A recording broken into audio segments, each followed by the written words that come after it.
आदाब दोस्तों देश में मंदिर मस्जिद हिंदू मुसलमान के नाम पर चल रही डिबेट्स के बीच एक और बाबा ने अब प्रोफेट मोहम्मद और मक्का को लेकर के विवादित बयान दे दिया है। जानकारी यह है कि एक स्वामी जी हैं जिनका नाम निर्सलानंद बताया जा रहा है। इन्होंने प्रोफेट मोहम्मद सल्लल्लाहु अलैहि वसल्लम और मक्का को लेकर के विवादित बयान दिया है। इनके बयान के बारे में आगे आपको जानकारी देंगे। दूसरी एक और बड़ी खबर आ रही है दोस्तों, देश में बढ़ती नफरत के बीच आपस में भाईचारा को बढ़ावा देने के लिए और लोगों को आपस में जो है जोड़ने के लिए आरएसएस से बताया जा रहा है कि आरएसएस के जो प्रमुख हैं भागवत, उनसे मुस्लिम समुदाय के बुद्धिजीवियों ने मुलाकात की है। दोस्तों कौन कौन से ये बुद्धिजीवी है इसकी भी जानकारी देंगे। तीसरी बड़ी खबर कर्नाटक से सामने आ रही है, जहां पर एक और कानून पास कर दिया गया है, एक और नया कानून बना दिया गया है। क्या इस कानून के प्रावधान, इस पर भी जानकारी देंगे। उससे पहले एक छोटी सी रिक्वेस्ट आपसे करेंगे दोस्तों, अगर आप भी चाहते हैं कि हमारे देश में जिस तरह से लगातार लोगों में नफरत भरी जा रही है और जो लोग लोगों को आपस में बांट रहे हैं, लोगों में नफरत भर रहे हैं, उन लोगों के खिलाफ कड़ी से कड़ी कार्रवाई होनी चाहिए। अगर मेरी इस राय से आप सहमत हैं तो कमेंट सेक्शन में अपना फीडबैक जरूर दीजिए। इस वीडियो को ज्यादा से ज्यादा लाइक करिए, शेयर करिए, चैनल को सब्सक्राइब जरूर कर लीजिए। बात करते हैं पहली और बड़ी खबर की। जैसा कि आप जानते हैं हमारे देश में मीडिया से लेकर के कुछ नेता, कुछ बाबा ऐसे हैं जो दिन रात नफरत फैलाने में जुटे हुए हैं। खैर, इससे पहले भी आप लोगों ने देखा कि कई बाबाओं ने, कई तरह के और समुदाय के लोगों ने विवादित बयान दिए, जिसके चलते देश का माहौल खराब हुआ। लेकिन अब खबर आ रही है कि एक और बाबा, एक और स्वामी जी हैं जिनका नाम जो है निर्मलानंद सरस्वती बताया जा रहा है। इन्होंने अब प्रोफेट मोहम्मद और मक्का को लेकर के विवादित बयान दिया है। मैं आपको दिखाना चाहता हूं, आप इस खबर को देख सकते हैं। यहां पर TV9 भारतवर्ष वालों ने छापा और लिखा है, हिंदू थे मोहम्मद साहब और ईसा मसीह के पूर्वज, मक्का में मक्केश्वर महादेव है। यानी ये बात शंकराचार्य निर्मलानंद की तरफ से कही गई है। इन्होंने पूरा बयान क्या दिया ये मैं आपको पढ़ के बताता हूं। देखिए पूरा पैराग्राफ मैं आपके सामने रख रहा हूं, आप देख भी सकते हैं। पूरी पीठ के शंकराचार्य स्वामी निर्मलानंद सरस्वती के एक के बाद एक बयान अब चर्चा का विषय बने हुए हैं। दोस्तों जानकारी यह है कि स्वामी निर्मलानंद सरस्वती ने अपने राजस्थान के दौरे के दौरान कहा है कि मोहम्मद साहब और ईसा मसीह के जो पूर्वज हैं, इन लोगों के जो पूर्वज हैं वो हिंदू थे। इस तरह का इन्होंने विवादित बयान दिया। उसके बाद यही नहीं रुके बाबा जी ने साथ ही ज्ञान व्यापी में मिले शिवलिंग के सवाल पर कहा कि ज्ञान व्यापी की बात क्या करते हो, हम तो मक्का तक पहुंच गए हैं, वहां भी मक्केश्वर महादेव है। यानी कि मक्के को बाबा जी ने मक्केश्वर महादेव बता दिया है।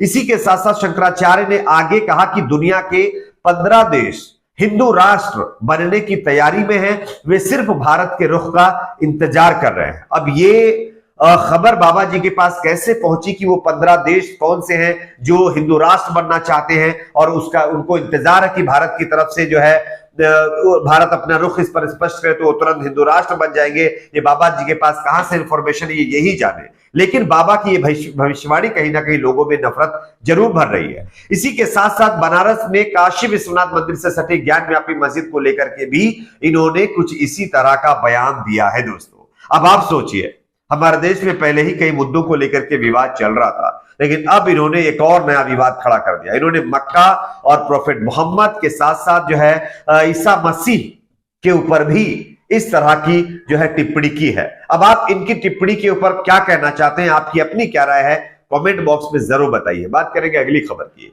अगली बड़ी खबर दोस्तों आ रही है, देश में लगातार बढ़ते सांप्रदायिक जो है तनाव को देखते हुए आरएसएस प्रमुख मोहन भागवत से मुस्लिम बुद्धिजीवियों ने मुलाकात की है। और इस मुलाकात का मुख्य उद्देश्य, मुख्य जो इंटेंशन है वो ये है कि समाज में कैसे भाईचारा फैलाया जाए, और ये किसी और ने नहीं, मुस्लिम समुदाय के बुद्धिजीवियों ने ऐसी पहल करनी शुरू की। मैं आपको खबर दिखा रहा हूं, जागरण वालों ने इस खबर को छापा और लिखा है, देश में सांप्रदायिक सौहार्द बढ़ाने की योजना तैयार, मुस्लिम बुद्धिजीवियों ने आरएसएस प्रमुख मोहन भागवत से की मुलाकात। अब इसके बारे में आपको डिटेल से जानकारी देता हूं। खबर यह है कि पूर्व मुख्य चुनाव आयुक्त SY कुरैशी और दिल्ली के पूर्व उप राज्यपाल नजीब जंग समेत मुस्लिम बुद्धिजीवियों के एक समूह ने हाल ही में आरएसएस प्रमुख मोहन भागवत से मुलाकात की है।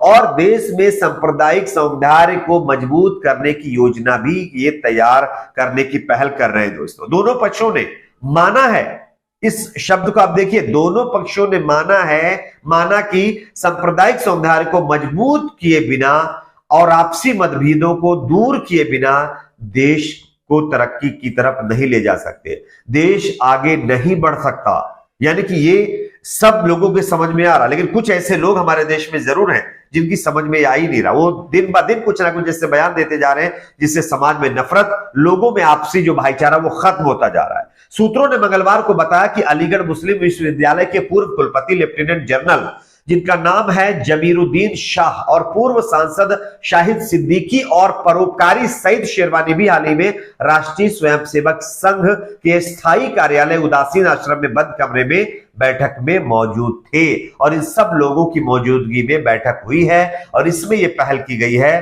कि हम लोगों को जो है आगे बढ़ना चाहिए, इस पर पहल करना चाहिए कि देश में भाईचारा कैसे कायम किया जाए, देश में लोगों को आपस में कैसे जोड़ा जाए।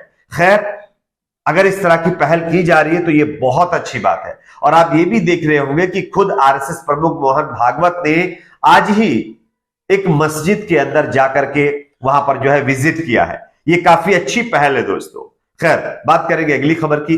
अगली बड़ी खबर कर्नाटक से सामने आ रही है दोस्तों। कर्नाटक में एक और कानून पास कर दिया गया है। मैं आपको खबर दिखा रहा हूं, आप देखिए। अमर उजाला वालों ने छापा और लिखा है, कर्नाटक विधानसभा में धर्मांतरण विरोधी विधेयक पास, कांग्रेस ने किया वॉकआउट। दरअसल कर्नाटक में काफी दिनों से धर्मांतरण विरोधी कानून लगातार लाने की कोशिश की जा रही थी और बसवराज बोम्मई सरकार की तरफ से पूरी कोशिशें जो थी वो लगभग जो है कामयाब होती हुई दिखाई दे रही, कामयाब हो चुकी है। क्योंकि अभी 2 दिन पहले ही विधान परिषद के अंदर धर्मांतरण विरोधी जो बिल था वो पास हो गया है, ठीक है ना, विधेयक जो पास हुआ है। उसके बाद अब विधानसभा के अंदर भी ये विधेयक पास हो गया है, जिसके बाद अब कर्नाटक के अंदर अगर कोई जबरदस्ती किसी का धर्म परिवर्तन करता है तो उसके खिलाफ कड़ी से कड़ी कार्रवाई की जाएगी। कर्नाटक विधानसभा में धर्मांतरण विरोधी विधेयक बुधवार को पास हो गया है। हालांकि विपक्षी पार्टी कांग्रेस ने इसका विरोध किया और सदन से वॉकआउट कर दिया। इससे पहले 15 सितंबर को कर्नाटक विधान परिषद में धर्मांतरण विरोधी विधेयक पास हो गया था। कर्नाटक के गृह मंत्री अरागा ज्ञानेंद्र ने बुधवार को विधानसभा में बताया है कि धर्म की स्वतंत्रता के अधिकारों का कर्नाटक संरक्षण विधेयक 2022 को पारित करने के लिए पेश किया गया है। इससे पहले विधेयक को पिछले हफ्ते विधान परिषद में मामूली संशोधन के साथ पास किया गया था। अब ये जो कानून है ये 17 मई 2022 से यानी प्रभावी होगा, जिस तारीख को अध्यादेश जारी किया गया था। इसमें जो प्रावधान है वो मैं आपको बता देता हूं। इसमें बताया ये जा रहा है कि अगर कोई कपटपूर्ण माध्यम से एक धर्म से दूसरे धर्म में गैरकानूनी तरीके से धर्म परिवर्तन कराता है तो 25,000 रुपए का जुर्माना, 3 से 5 साल की कैद उसको हो सकती है। खैर, आप इस कानून पर भी क्या कहते हैं कमेंट बॉक्स में जरूर बताइएगा। वीडियो को लाइक शेयर, चैनल को सब्सक्राइब जरूर।